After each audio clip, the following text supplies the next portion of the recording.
Cek. Posisinya. Cek 1. Ya.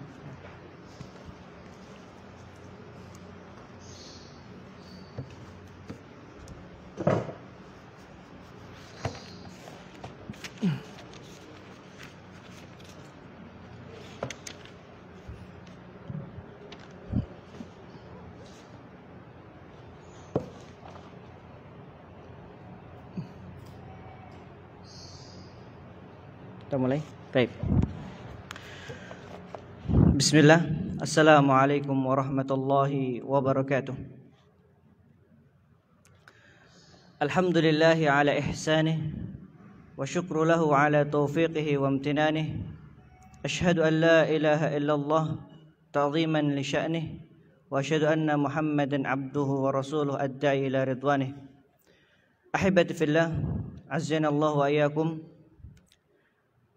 Pertama-tama marilah kita panjatkan puji dan puji syukur kita kehadirat Allah Subhanahu wa taala, yang mana Allah Jalla fi'ula tidak bosan-bosannya memberikan kenikmatan kepada kita. Dan kita sebagai seorang muslim tak lupa hendaknya kita senantiasa bersyukur terhadap nikmat-nikmat Allah Subhanahu wa taala. Dengan kita menggunakan nikmat tersebut untuk beribadah kepada Allah Subhanahu wa taala, untuk mendekatkan diri kepada Allah Subhanahu wa taala, maka Allah Jalla fi'ula akan menambah kenikmatan tersebut. Haitsu qala Allah azza wa jalla, di mana Allah Subhanahu wa taala berfirman, la in syakartum la azidannakum wa la in kafartum inna 'adzabi lasyadid. Apabila kalian bersyukur terhadap nikmatku, maka aku akan menambahkan nikmat tersebut. Wala in kafartum, akan tetapi kalau kalian kufur terhadap nikmatku, inna adzabi lasyadid, ketahuilah bahwa azab Allah Subhanahu wa taala amatlah sangat pedih. Maka tak bosan-bosannya kita mengucapkan alhamdulillah bi ni'matihi tatimmu as-salihat. Dengan nikmat Allah Subhanahu wa taala tersebut akhirnya sempurnalah amalan-amalan soleh kita. Kita diberikan nikmat kesehatan, maka kita gunakan untuk menuntut ilmu. Kita diberikan nikmat kesehatan, kita gunakan untuk beribadah kepada Allah Subhanahu wa taala. Kita gunakan nikmat harta untuk memberikan nafkah kepada keluarga kita. Kita gunakan untuk menyantuni fakir miskin, anak-anak yatim, dan juga orang-orang yang membutuhkan di sana. Dan berbagai nikmat yang lainnya yang hendaknya kita gunakan semua nikmat tersebut lillahi subhanahu wa ta'ala, untuk berada di jalan Allah Subhanahu wa ta'ala. Kemudian yang kedua, salawat serta salam tak lupa kita haturkan kepada junjungan Nabi kita Muhammad sallallahu alaihi wasallam. Beliau adalah uswah kita, suri tauladan kita, yang mana kita di dalam segala aspek berusaha semaksimal mungkin untuk mencontoh Rasul sallallahu alaihi wasallam. Karena siapa lagi yang mau kita contoh kalau bukan khairul anam, sebaik-baik manusia, yaitu Nabi kita Muhammad sallallahu alaihi wasallam. Walaupun kita hidup di akhir zaman, akan tetapi rasa cinta kita, rasa ingin bertemu dengan beliau sallallahu alaihi wasallam tidaklah redup. Dan semoga kita termasuk orang-orang yang mendapatkan kemuliaan untuk duduk bersama Rasul sallallahu alaihi wasallam kelak di surga. Tentunya dengan kita berakhlakul karimah, kita dengan memiliki akhlak yang mulia, maka Rasul sallallahu alaihi wasallam menjamin bagi mereka yang berakhlak mulia akan mendapatkan tempat di sisi Rasul sallallahu alaihi wasallam. Aqrabukum minni majlisan yaumal qiyamah ahsanukum akhlaqa. Bahwa orang yang paling dekat dengan beliau kelak di surga, tempat duduknya paling dekat dengan Rasul sallallahu alaihi wasallam, mereka yang berakhlak mulia. Ahibati fillah, azanallahu wa iyyakum, jamaah sekalian, Insyaallah ta'ala pada sore kali ini kita akan membahas sebuah tema yang mana tema ini disukai oleh anak kecil ataupun anak muda, bahkan yang sudah berkeluarga ataupun yang sudah tua. Siapa yang tidak suka ketika seseorang memberikan hadiah kepada kita? Siapa yang tidak suka ketika presiden datang ke wilayah kita kemudian fulan ta'al, ini saya berikan hadiah kepada kamu. Atau kita turunkan levelnya, bupati contohnya datang, atau Pak Gubernur dulu.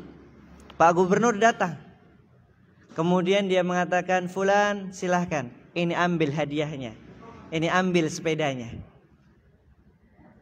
Atau mungkin bupati datang ke lembaga kita kemudian mengatakan, besok lembaga ini atau sekolahan ini akan mendapatkan bantuan sekian ratus juta contohnya.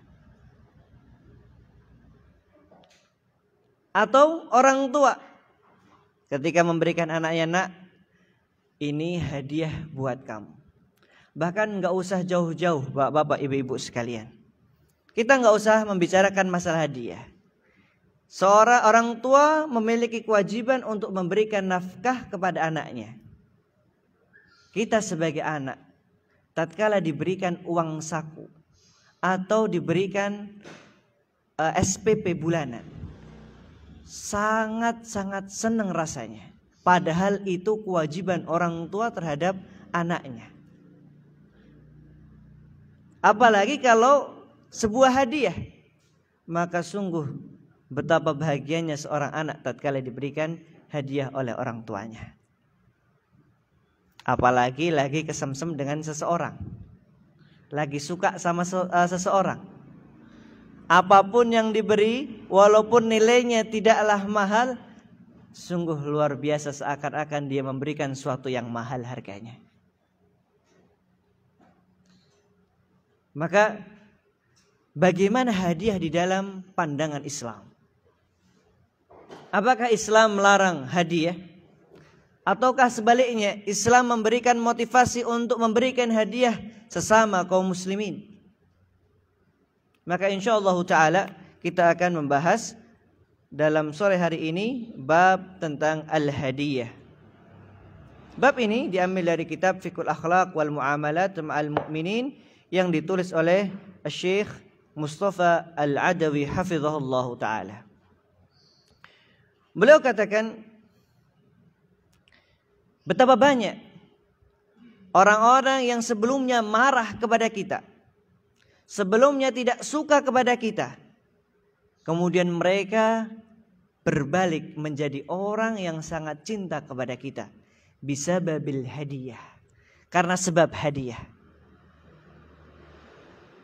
Dan betapa banyak muskilah-muskilah yang ada. Kita punya masalah dengan orang lain, harus melakukan ini dan itu, kemudian kita tidak bisa melakukannya. Akhirnya timbul sebuah permasalahan. Tapi gara-gara dengan hadiah, akhirnya masalah tersebut hilang. Dan betapa banyak dengan hadiah atau dengan sedekah yang sebelumnya kita tidak kenal kemudian menjadi kenal. Yang sebelumnya tidak memiliki rasa kemudian memiliki rasa. Yang sebelumnya tidak dekat akhirnya menjadi orang yang terdekat pada hidup kita. Bisababil hadiyah, kata beliau, karena sebab sebuah hadiah. Maka ketika Rasul sallallahu alaihi wasallam beliau bersabda, yang diriwayatkan oleh hadis yang diriwayatkan oleh Aisyah radhiyallahu anha, bahwa Rasul sallallahu alaihi wasallam yakbalul hadiyah wa yuthibu 'alaiha. Dahulu Rasul sallallahu alaihi wasallam menerima hadiah dan bahkan tidak lupa untuk kembali memberikan hadiah kepada orang tersebut. Nah, inilah para ulama mengatakan bedanya antara hadiah ya dengan pemberian atau dengan infak. Kalau hadiah bisa jadi yang di sana terjadi timbal balik antara orang yang diberikan hadiah dengan yang diberikan hadiah. Kemudian orang yang telah diberi hadiah ya akan memberikan hadiah kepada fulan yang awal tadi memberikan hadiah. Tapi kalau infak satu jalur, orang memberikan infak ya sudah, tidak mengharapkan timbal balik di sana. Fa fi sahihaini dikatakan di dalam sahihaini yang diriwayatkan oleh Al-Imam Al-Bukhari dan juga Al-Imam Muslim. Dari sahabat Abi Hurairah radhiyallahu anhu beliau bersabda, "Kana Rasulullah sallallahu alaihi wasallam idza utiya bi ta'amin sa'ala anhu." Dahulu Rasul sallallahu alaihi wasallam apabila diberikan makanan maka beliau tanya, "Ahadiyatun am sadaqah?" Apakah ini hadiah ataukah sedekah? Fa in qila, apabila dikatakan sadaqatun, oh ini adalah sedekah ya Rasulullah. Faqala li ashabihi, maka beliau katakan, "Kulu." Makanlah kalian wahai para sahabat. Dan beliau tidak akan makan makanan tersebut ketika dikatakan sedekah. Apabila dikatakan hadiyatun, kalau dikatakan oh ini adalah hadiah ya Rasulullah, fadharaba biyadihi faakala ma'ahum, maka Rasul sallallahu alaihi wasallam ya memakan makanan tersebut bersama para sahabat. Nah, ini yang harus kita perhatikan, poin penting. Bahwa Rasul sallallahu alaihi wasallam dan juga keluarga beliau alaihi salatu wassalam tidaklah menerima sedekah, akan tetapi yang mereka ambil adalah hadiah. Kemudian yang kedua, pelajaran yang dapat kita ambil dari hadis ini adalah bagaimana Rasul sallallahu alaihi wasallam tidaklah orang yang bakhil. Tidaklah orang yang ketika mendapatkan hadiah kemudian disembunyikan, dimakan sendiri, enggak. Tapi Rasul sallallahu alaihi wasallam dalam hal ini beliau katakan fadaraba biyadihi faakala ma'ahum. Beliau memakan hadiah tersebut bersama para sahabat. Nah, ini Pak yang perlu kita latih anak-anak kita, terutama mereka yang mondok, karena mereka hidup bersama orang-orang. Terkadang ketika kita ya menjenguk anak-anak kita, kemudian dikasih makanan di sana. Nah, ini buat makan. Maka jangan lupa untuk memberikan pesan. Nanti dimakan sama teman-teman. Untuk melatih bagaimana anak kita menjadi seorang yang dermawan. Mudah untuk mengajak teman-temannya makan bersama. Karena memang hal ini adalah sesuatu yang harus dilatih Bapak-bapak, Ibu-ibu sekalian. Beberapa kali kalau kita lihat ya laporan ada ya santri yang ketika diberikan makanan dimakan sendiri. Akhirnya sama teman-temannya diejek. Walaupun tidak mengapa, tidak masalah karena itu hak dia. Akan tetapi kita sebagai orang tua hendaknya berusaha melatih anak-anak kita menjadi orang-orang yang dermawan. Kita ajarkan bahwa mana qasad sadaqatun min mal, bahwa tidak akan berkurang harta dengan sedekah. Bahkan ketika seorang bersedekah, Allah Subhanahu wa taala akan berikan nikmat yang lainnya. Allah akan lipat gandakan nikmat tersebut. Ya, dulu ketika nyantri belajar hadis, Rasul sallallahu alaihi wasallam bersabda, "Mana qasad shadaqatun min mal." Kemudian setelah itu mendengar ayat bahwa mendengar hadis bahwa likulli hasanatin yudha'af ila asyri amsalihha, bahwa setiap kebaikan akan dilipat gandakan 10 kali. Ketika itu Pak, kita masih berpikirnya matematika. Oh, kalau sedekah 1000 berarti dikali lipatkan 10 menjadi 10.000 ketika itu mikirnya. Kalau sedekahnya 5.000 kali 10 berarti 50.000. Wah, luar biasa, enak sekali. Dulu kita mikirnya demikian. Kemudian kita coba menerapkan hadis ini. Dan subhanallah, tanpa disangka-sangka Allah Subhanahu wa taala tatkala kita berusaha memberikan sedekah, memasukkan ke infak masjid, ketika itu kotak infak masjid, Allah Subhanahu wa taala menggantikan di hari-hari yang lainnya tanpa kita sadari. Itu ketika kita masih kecil. Ketika kita masih awal-awal belajar hadis tersebut.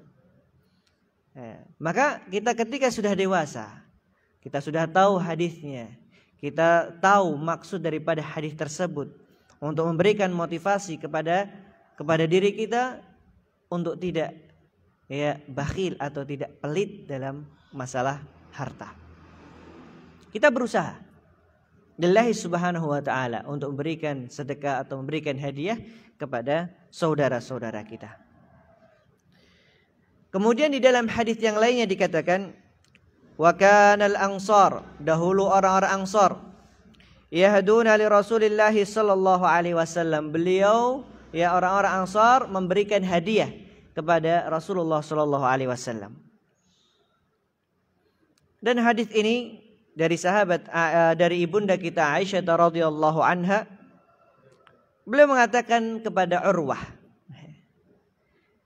Urwah ini ibnu ukhtihi, berarti keponakannya. Ibnu ukhti, wahai keponakanku. Ketika itu Aisyah radhiyallahu anha mengatakan, ya ibna ukhti, wahai anak saudaraku.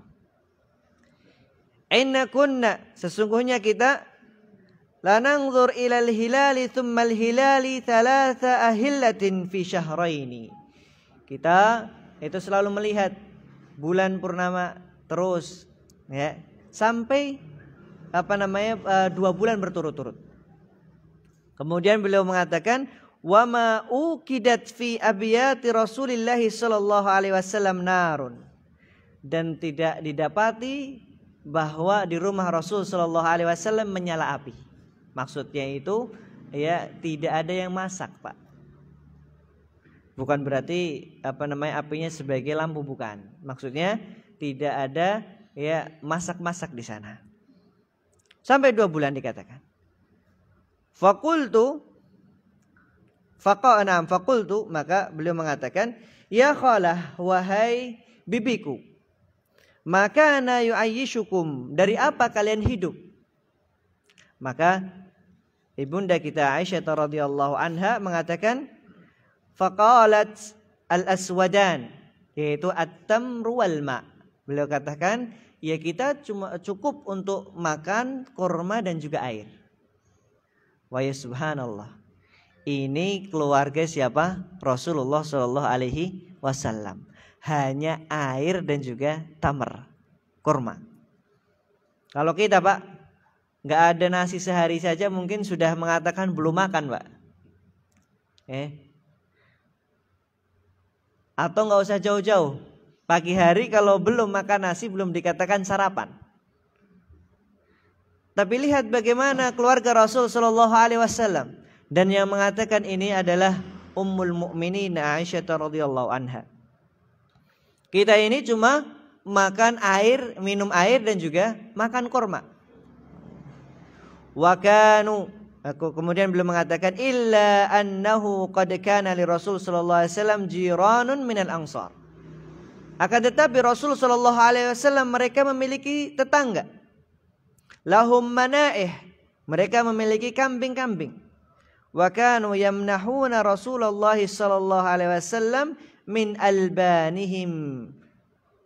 Akan tetapi dahulu mereka para sahabat, yaitu tetangga Rasul sallallahu alaihi wasallam dari kalangan Ansar, mereka memerah susu dari kambing tersebut kemudian diberikan kepada Rasul sallallahu alaihi wasallam.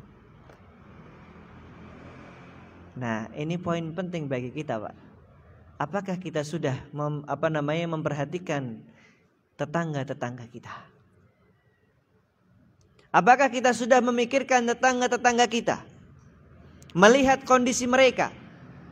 Kita terkadang berpikir tetangga-tetangga kita yang jauh atau saudara-saudara kita yang jauh, betul, perbuatan tersebut adalah perbuatan yang baik. Akan tetapi bagaimana dengan tetangga yang paling dekat dengan rumah kita? Apakah kita sudah memperhatikan mereka semuanya? Ketika kita memiliki rizki, memiliki limpahan rizki yang datang dari Allah Subhanahu wa ta'ala. Nah, kita lihat ini Rasul Shallallahu Alaihi Wasallam yang dikasih. Dan ini bentuk khidmahnya para sahabat ridwanullah alaihim ajma'in. Bagaimana mereka memperhatikan Rasul sallallahu alaihi wasallam. Salah satu contoh adalah seorang sahabat yaitu Abdullah ibni Mas'ud radhiyallahu anhu. Beliau dimanapun ada Rasul sallallahu alaihi wasallam, bahkan ketika safar, maka beliau adalah orang yang berkhidmah. Beliau adalah orang yang menyiapkan sandal Rasul sallallahu alaihi wasallam.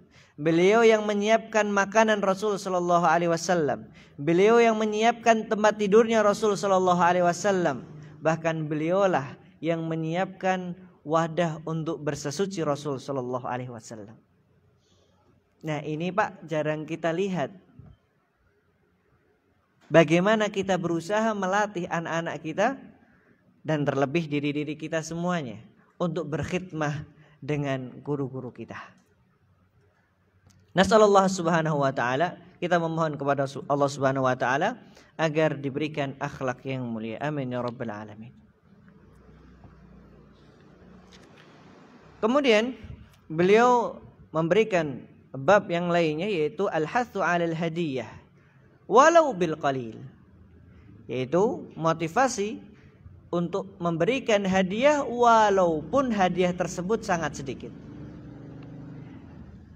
Beliau membawakan sebuah hadis. Wa hatta an-nabiy sallallahu alaihi wasallam 'ala al-ihda walau bil qalil. Beliau memberikan motivasi agar agar kita senantiasa memberikan hadiah walaupun hadiah tersebut sedikit. Haitsu qala, ya nisa'al muslimat, wahai para wanita-wanita muslimah, la tahqiranna jaratun li jaratiha. Janganlah kalian meremehkan atau saling meremehkan di antara kalian walau firsinasyah, walaupun hanya dengan kaki kambing. Ya. Kalau di kita Pak, kaki kambing itu rebutan kan gitu. Apalagi ketika di Idul Adha. Tapi kalau di Arab Saudi di sana, ya, udah hal yang sudah menjadi hal yang biasa. Ketika ada tamu, kemudian disembelihkan kambing, dan mereka menyembelih sendiri, Pak. Kalau kita ya setidaknya ayam lah kita sembelihkan. Tapi kalau di Saudi hal yang biasa. Dari zaman Rasul Shallallahu Alaihi Wasallam sudah biasa. Ketika ada tamu, kemudian disembelihkan kambing. Kalau Syekhuna, guru kita dulu, Ustaz Syafiq hafizahullah ta'ala, ketika ada tamu yang datang dari Jakarta atau yang datang dari mana, biasanya beliau undang untuk makan kambing guling, Pak.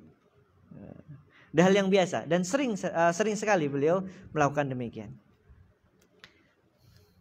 Masya Allah. Maka dari hadis ini hendaknya kita perlu memperhatikan. Karena ketika di zaman itu ya, kaki kambing adalah suatu hal yang la qimata fih, mungkin tidak ada nilainya. Maka Rasul sallallahu alaihi wasallam sampai bersabda, ya nisa'al muslimat la tahqiranna jaratun li jaratiha. Janganlah kalian meremehkan walaupun hanya dengan kaki kambing. Kalau sekarang, kalau kita ya, contohnya ketika memberikan soto atau memberikan yang lain sebagainya kepada tetangga kita atau kita diberikan oleh tetangga kita, maka kita jangan sampai meremehkan pemberian tersebut. Karena tujuan daripada hadiah sebagaimana Rasul sallallahu alaihi wasallam bersabda, tahaddu tahabu. Salinglah kalian memberikan hadiah, maka kalian akan saling menyayangi, akan saling mencintai. Ini berlaku untuk semua, Pak. Tidak hanya tetangga dengan tetangga, tapi dengan istri dengan suami, atau suami dengan istri. Ya. atau anak adik dengan kakak. Kakak dengan adik. Atau dengan kerabat-kerabat kita. Atau dengan teman-teman kita. Insyaallah kalau penerapan hadis ini kita terapkan di zaman sekarang luar biasa. Sampai beliau katakan di dalam muqaddimah tadi, betapa banyak orang yang marah sebelumnya kemudian tidak jadi marah karena sebab hadiah. Dan beliau sallallahu alaihi wasallam di dalam hadis yang lainnya yang diriwayatkan oleh Al-Imam Al-Bukhari di dalam kitab Al-Adabul Mufrad dengan sanad yang sahih dari sahabat Abdullah ibn Mas'ud radhiyallahu anhu. Dari Nabi sallallahu alaihi wasallam beliau bersabda, "Ajibud da'i," jawablah ketika seseorang mengundangmu. Wala taruddul hadiyah, dan janganlah kalian menolak hadiah. Wala tadribul muslimin, dan janganlah kalian mendolimi kaum muslimin. Maka di sini kita mendapatkan beberapa faidah pelajaran dari hadis tersebut. Ketika seorang mengundang kita, kita berusaha untuk menjawab panggilan tersebut. Ya. Apalagi kalau tetangga punya gawe, kalau istilah orang Jawa, atau punya istilah hajatan. Ketika hajatan tersebut, pernikahan tersebut tidak di dalamnya tidak terdapat kemaksiatan kepada Allah Subhanahu wa taala, maka kita wajib untuk menjawab panggilan tersebut. Dan kemudian la tarudul hadiyah, dan janganlah kalian menolak hadiah kecuali nanti, berarti kalau kita melihat hukum asal menolak hadiah adalah tidak diperbolehkan. Kecuali nanti ada hadis ketika Rasul sallallahu alaihi wasallam menolak hadiah karena sebab tertentu. Insyaallah akan kita bahas. Wala tadribul muslimin, dan janganlah kalian memukuli kaum muslimin, artinya menzalimi mereka, jangan. Karena al-aslu fin nahi huwa tahrim. Karena kalau kita lihat dalam kaidah usul fikih, bahwa larangan, hukum asal daripada sebuah larangan menunjukkan keharaman hal tersebut. Kemudian beliau katakan, wa kana alaihi salatu wassalam yakbalul qalil kama yakbalul katsir. Dahulu Rasul sallallahu alaihi wasallam beliau menerima hadiah walaupun itu sedikit, seperti halnya beliau menerima hadiah ketika hadiah tersebut diberikan banyak.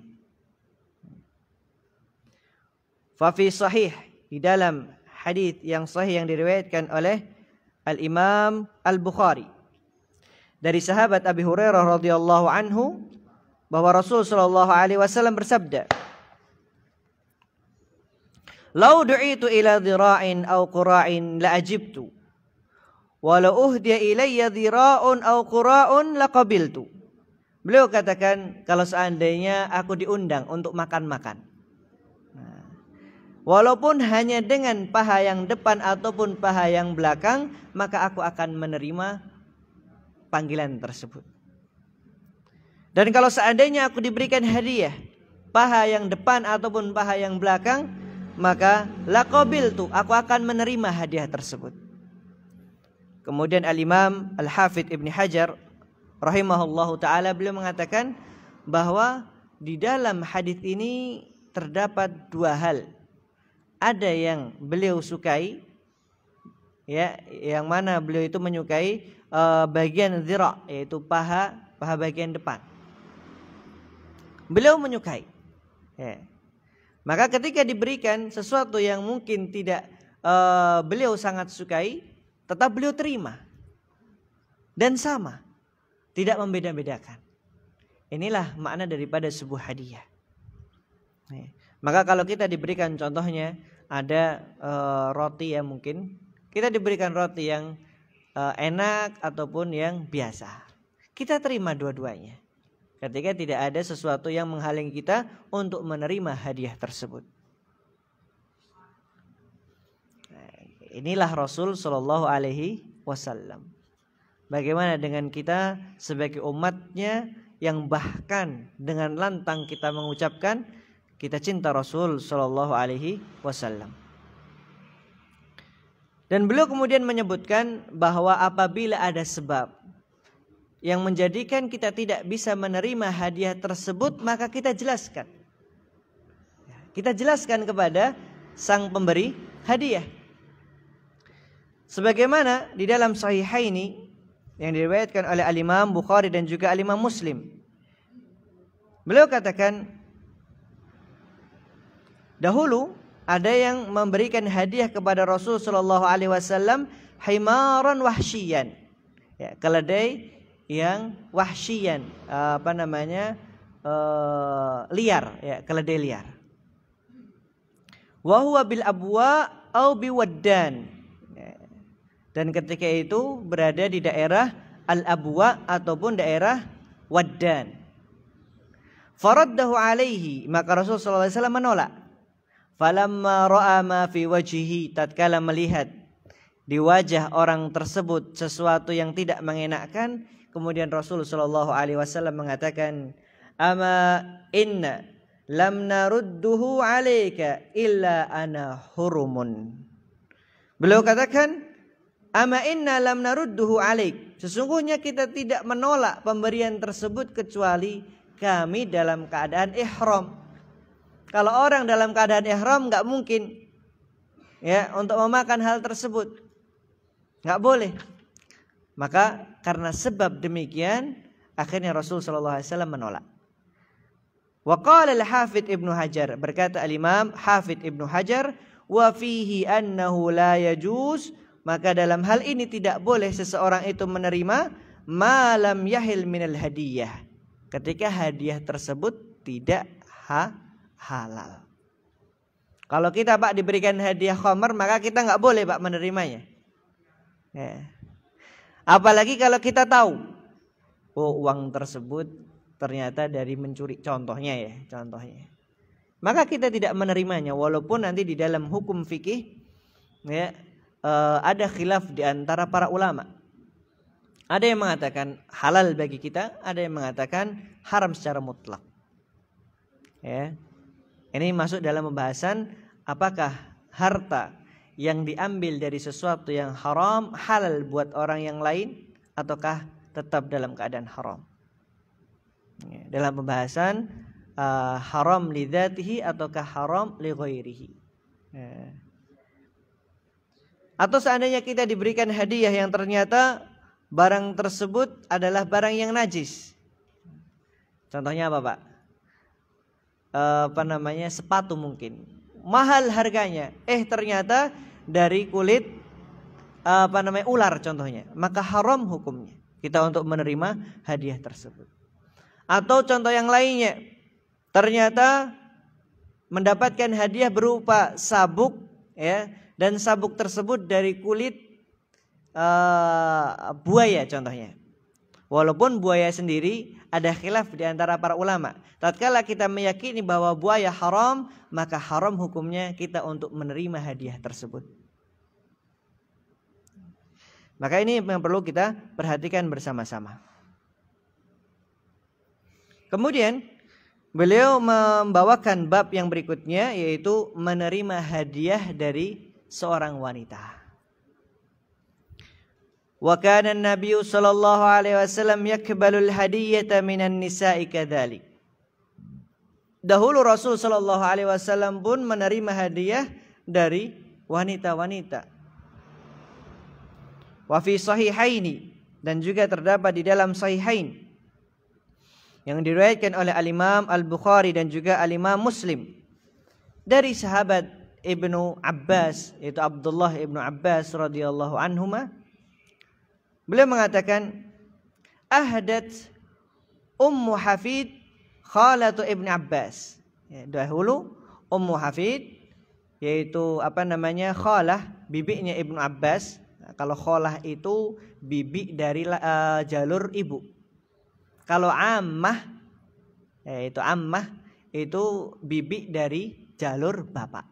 Nah, ini dalam bahasa Arab Pak, dibedakan. antara bibi dari atau khal yaitu paman dari jalur ibu dan paman dari jalur laki-laki, dari jalur ayah, dibedakan. Khalah dengan ammah, khal dengan am, berbeda. Kepada Rasul sallallahu alaihi wasallam, yaitu apa yang diberikan? Akitan, wasimnan, wa adubban. Ya, ketika itu Ummu Hufaid memberikan keju, minyak samin dan juga daging dhab. Nah, ini terkadang orang memaknai daging dhab itu seperti daging biawak, salah. Karena dhab atau hewan yang menyerupai biawak di Arab Saudi berbeda dengan biawak yang ada di Indonesia. Ini yang perlu kita perhatikan. Karena dhab hukumnya adalah halal. Adapun biawak hukumnya haram. Fa'akala Nabi sallallahu alaihi wasallam min al-aqiti was-samni wa tarakal adubba taqadduran. Maka beliau sallallahu alaihi wasallam memakan keju dan juga memakan minyak samin dan beliau meninggalkan daging dhab karena beliau menganggap itu tidak baik. Bukan berarti kemudian hal tersebut menjadikan hukum dhab itu haram. Karena dahulu pernah Khalid ibn Walid, beliau suka berburu dan memakan dhab ini. Maka Rasulullah SAW tidak mengomentari, artinya membiarkan, menunjukkan bahwa hal tersebut adalah halal.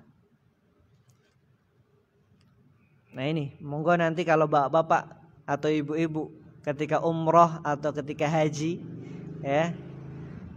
ke Saudi, ke rumah makan nanti dilihat, oh kalau ada daging dhab ya bisa dirasakan.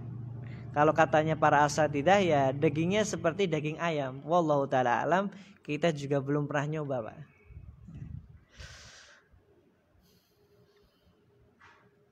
Nah, wa qultu, kemudian Syekh rahimahullahu taala mengatakan wa fihi minal fiqh, hal ini dapat kita ambil pelajaran bahwa annal muhdiya, apabila seorang itu diberikan hadiah, idza ahda hadiyatan wa rudda minha syai'un li'illatin fala yahzan, bahwa ketika seorang itu memberikan hadiah kemudian ditolak hadiahnya, maka jangan kita itu bersedih.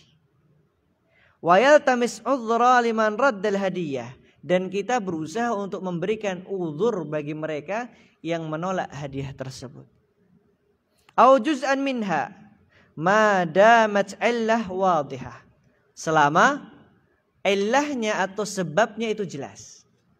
Kalau kita dilihat di sini Rasulullah SAW menolak daging dhab tadi karena memang beliau melihat hal tersebut bukanlah daging yang baik. Maka kalau kita melihat saudara kita menolak, kita berikan uzur. Akan tetapi kita berusaha untuk menerima hadiah tersebut, karena pernah Rasulullah SAW memberikan jatah kepada Umar ibn al-Khattab.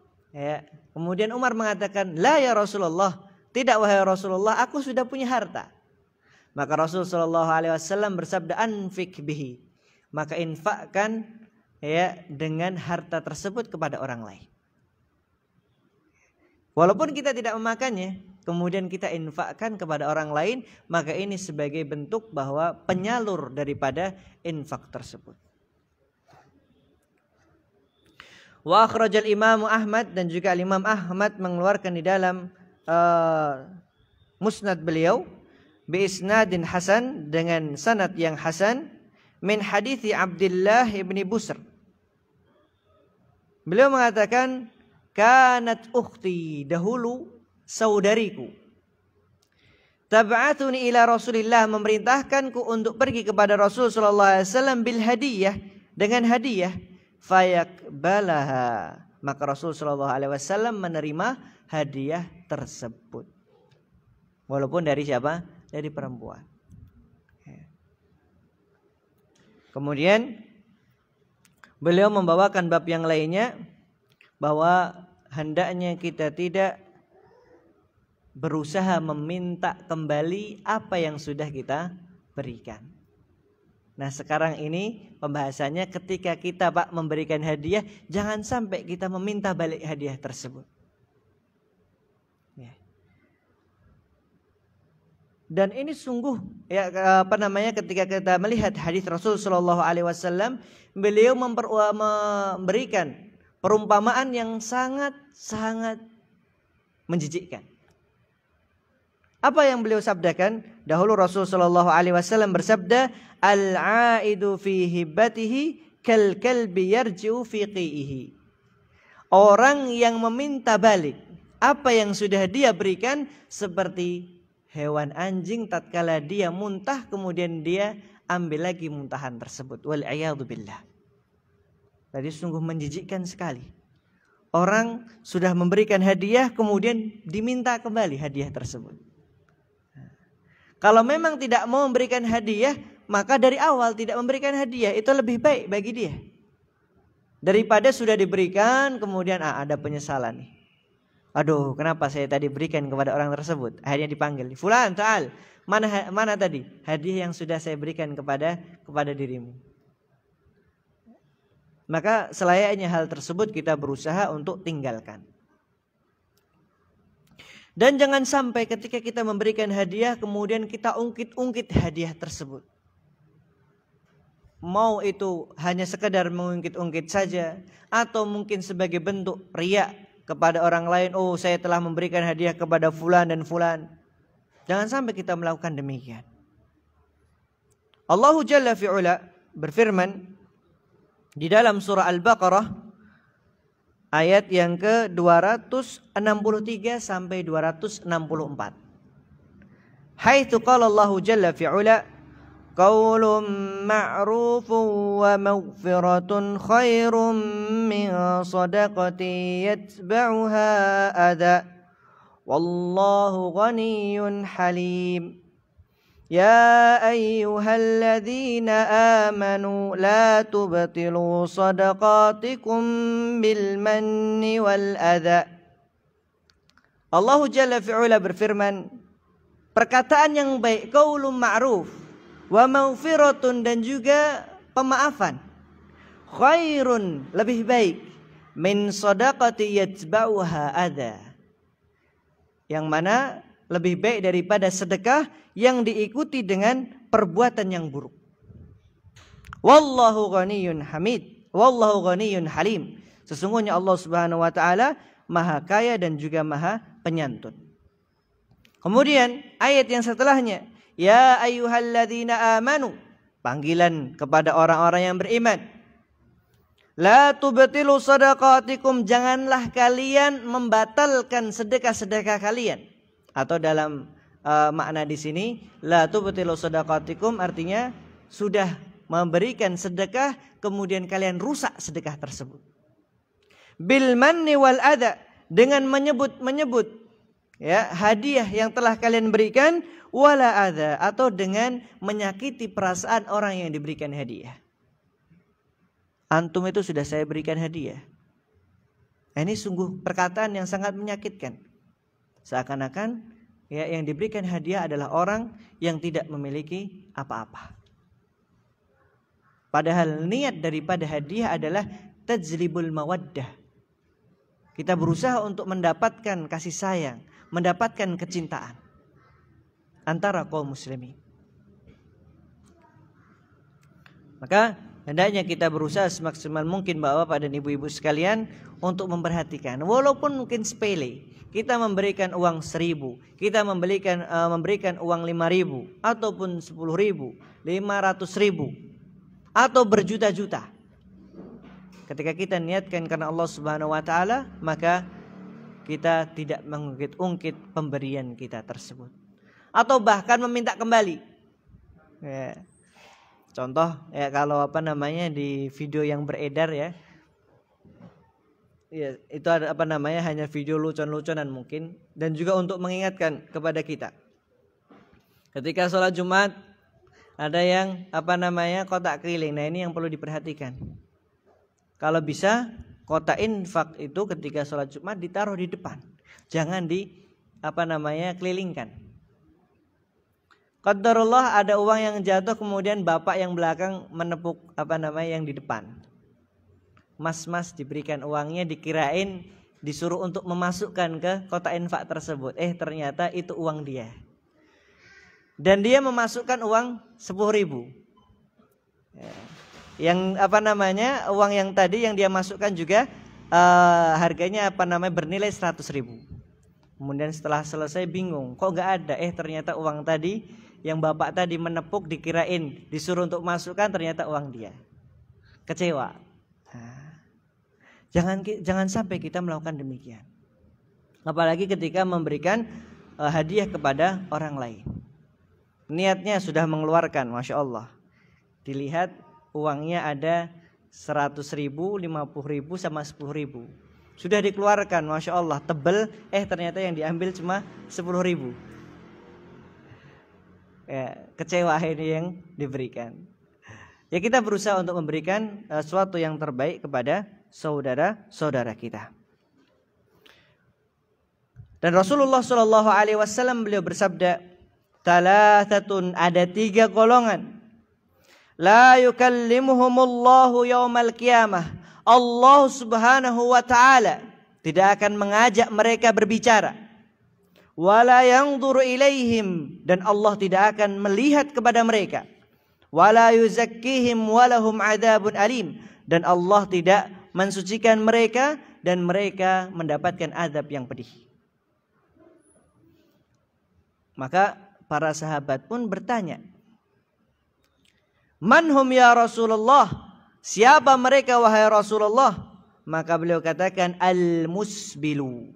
Orang yang pertama adalah orang yang musbil. Apa itu Pak musbil? Yang mana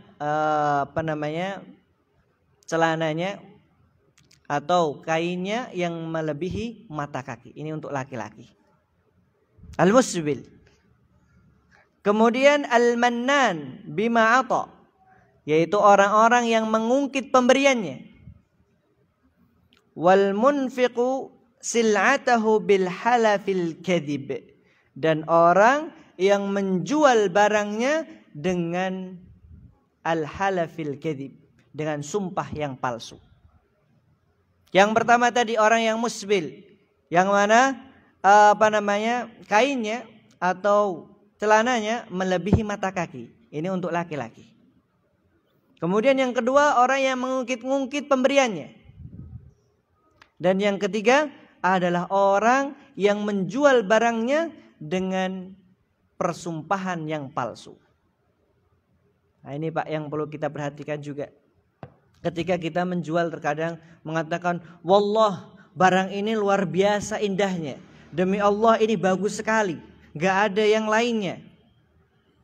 Dengan sumpah yang palsu. Padahal di sana terdapat aib-aib. Barang tersebut cacat. Ada aibnya. Maka dengan sumpah tadi akhirnya orang percaya. Ya sudah sini saya beli. Maka inilah orang yang Allah Subhanahu wa ta'ala tidak akan melihat dan tidak akan mengajak mereka berbicara. Kalau orang sudah demikian oleh Allah Subhanahu wa ta'ala, sungguh mereka adalah orang-orang yang sangat merugi. Kemudian, nah ini pembahasan berikutnya, yaitu al-hadiyatu min ahadiz zawjaini lil akhar. Nah, ketika seorang memberikan hadiah ya antara istri dengan suami. Nah, beliau katakan bahwa ketika salah satu dari istri atau suami memberikan hadiah, maka terdapat atharun thayyib, terdapat dampak yang sangat baik di sana. Ketika Allah Jalla fi'ala berfirman, fa in tibna lakum an syai'in minhu nafsan faquluhu hani'an mari'a. Nah, ini ketika seorang wanita mendapatkan maharnya, kemudian laki-laki tidak punya hak sama sekali di sana. Akan tetapi kalau seandainya wanita atau istrinya mengizinkan, Mas fadhal, silahkan. Dulu Mas memberikan mas kawin berupa emas berapa Pak? Mungkin 5 gram ya, atau mungkin 1 kilo contohnya. Kalau contoh nggak awak besar-besar. Kemudian ketika sudah sah menjadi suami istri, maka istri mengatakan, Mas, ini mahar yang panjenengan kasih silahkan digunakan untuk modal. Boleh. Tapi kalau seandainya suaminya mengatakan, Dek sini Dek, mahar yang dulu yang Mas berikan, pengen Mas gunakan untuk modal. Maka kalau seandainya tanpa ridha istri, haram hukumnya seorang suami untuk mengambil mahar tersebut. Karena mahar 100% adalah harta milik istri. Nah, maka ketika kita menikah, yang berhak untuk menentukan mahar adalah calon istri kita, Pak. Bukan kita yang menentukan. Orang tua istri punya hak, enggak punya hak di sana. Karena mahar 100% hak milik istri. Kalau seandainya kita mampu, ya sudah silahkan lanjutkan. Kalau tidak mampu, bilang dengan baik-baik. Walaupun Rasul sallallahu alaihi wasallam mengatakan khairun nisa aisarukum mahra. Sebaik-baik wanita adalah yang mudah dalam maharnya. Ini motivasi untuk wanita, Pak. Bukan berarti kemudian kita bawakan kepada calon kita, Rasul sallallahu alaihi wasallam berkata demikian, maka masa kamu gak mau jadi wanita yang paling baik? Bukan, Pak. Akan tetapi ini adalah motivasi bagi para wanita ketika mereka mau memudahkan atau meringankan mahar, maka itu adalah hak mereka. Maka betapa bahagianya seorang laki-laki yang mendapatkan wanita yang mudah di dalam maharnya. Bukan sebagai senjata kita, ya. Kemudian mengatakan Rasulullah SAW mengatakan demikian, mau jadi wanita soleh enggak? Solehah enggak? Nah, bukan, Pak. Salah ini, ya. Maka dari ayat yang demikian, kalau kita memperhatikan dengan seksama, berarti ketika seorang istri mengizinkan atau memberikan hadiah berupa mahar yang telah diberikan, ini sesuatu yang perlu kita perhatikan bersama-sama. Kita harus hendaknya bersyukur. Oh, istri kita berarti perhatian, tidak melihat harta. Karena kalau kita melihat, ya, memang fitnahnya seorang wanita adalah dalam masalah harta, dan fitnahnya laki-laki adalah wanita. Ini sudah menjadi sunnatullah. Maka kalau kita lihat para suami itu, Pak, mendapatkan iming-imingan surga bukan dengan harta, Pak, tapi dengan bidadari. Tapi kalau wanita mendapatkan iming-imingan berupa kenikmatan, keindahan di surga. Ini sudah menjadi sunnatullah akan hal tersebut. Wallahu taala alam bisawab. Baik, mungkin ini yang bisa kita sampaikan. Wallahu taala alam bisawab. Semoga Allah Subhanahu wa taala memudahkan kita di dalam melakukan akhlakul karimah. Dan kita senantiasa memohon kepada Allah Subhanahu wa taala untuk diberikan akhlak yang mulia. Dan jangan lupa ketika kita bercermin, doa yang diajarkan oleh Rasul sallallahu alaihi wasallam, Allahumma kama ahsanta khalqi fa ahsin khuluqi. Ya Allah, sebagaimana Engkau menjadikan diriku ini tampan, rupawan atau cantik jelita, maka berikanlah akhlak mulia juga kepada diriku ya Allah. Karena betapa banyak kita melihat, Pak, Bu, orang yang ganteng, orang yang cantik tapi akhlaknya tidak mencerminkan luarnya. Maka kita tak lupa-lupa dan kita tak capek-capek untuk senantiasa memohon kepada Allah Subhanahu wa taala. Nas'alullah Subhanahu wa taala bi asma'ihil husna wa sifatihil ula ay yarzuqana 'ilman nafi' wal 'amali shalih. Wa nas'alullah Subhanahu wa taala ay yuthabbit qulubana 'ala dinik. Ya muqallibal qulub, thabbit qulubana 'ala dinik. Wa ya musarrifal qulub, sarrif qulubana 'ala ta'atika ya rabbal alamin. Allahumma hdini li ahsanil akhlaq la yahdi li ahsaniha illa ant, wasrif anna sayyi'aha la yasrif anna sayyi'aha illa ant ya rabbal alamin. Aqulu qawli hadha wa astaghfirullaha li wa lakum wa li sairil muslimina min kulli dam fastaghfiruhu innahu huwal ghafurur rahim. Wa akhiru da'wana anil hamdulillahi rabbil alamin. Thumma assalamu alaikum warahmatullahi wabarakatuh.